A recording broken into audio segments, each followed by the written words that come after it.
When I was a freshman in college, almost 45 years ago now, I took my very first psychology class. At the time, I had no idea that a psychologist named Martin Seligman would quietly shape the rest of my professional life. I wasn't thinking about sports psychology or mental performance coaching. I was just trying to understand human behavior. I wanted to know why people do what they do, why motivation disappears, and why effort sometimes fades even when talent is clearly there. What I didn't realize then was that I was learning the foundation of the work I do today, understanding why people stop trying even when they're capable and how they can relearn the belief that effort actually matters. Welcome to the mental weight room, where we train the part of you that shows up when the pressure is high, the margin for error is small, and the outcome really matters.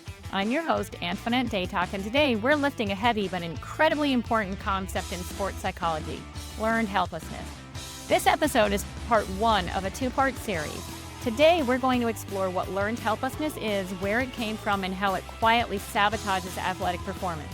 In the next episode, we'll talk about the antidote, learned optimism, and how athletes can actively train it. At its core, learned helplessness is the belief that nothing you do makes a difference. It isn't laziness and it isn't a lack of talent. It's also not a lack of effort.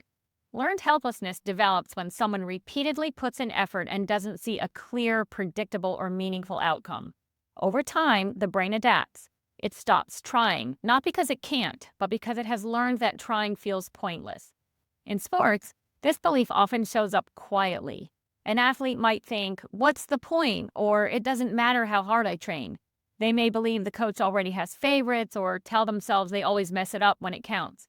These aren't excuses, they're signals that the brain has learned a story about control, or the lack of it.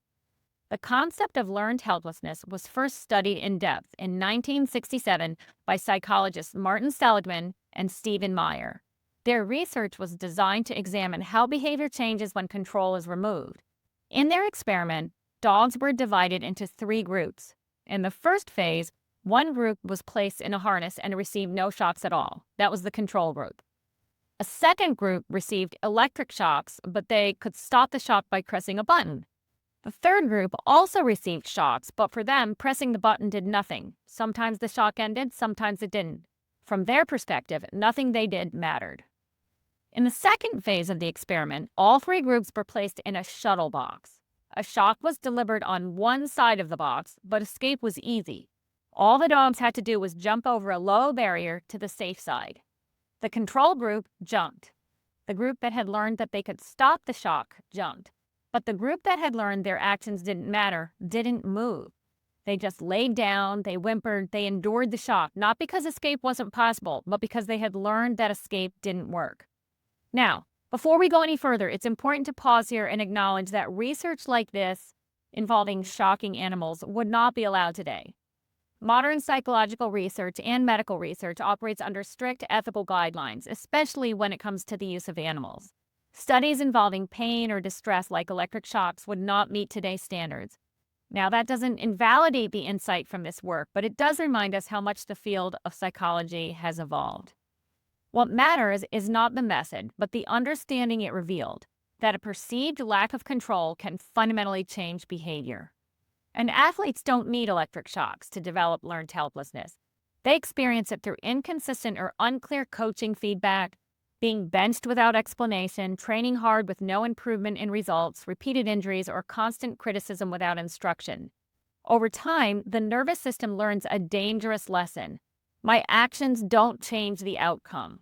Once that belief sets in, motivation drops, confidence erodes, and performance becomes passive instead of intentional. This is where so many athletes are mislabeled.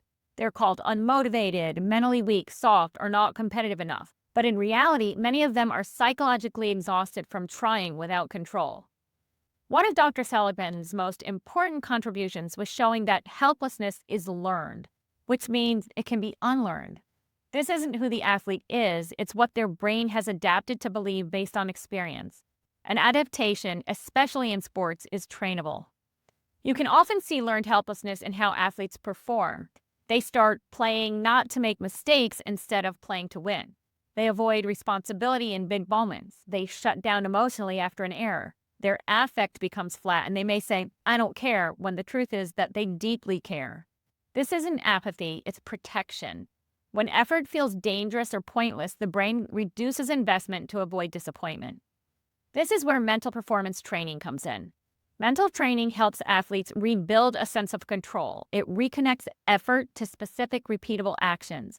It shifts focus from outcomes to responses. It teaches the brain again and again and again that choices still matter, even under pressure.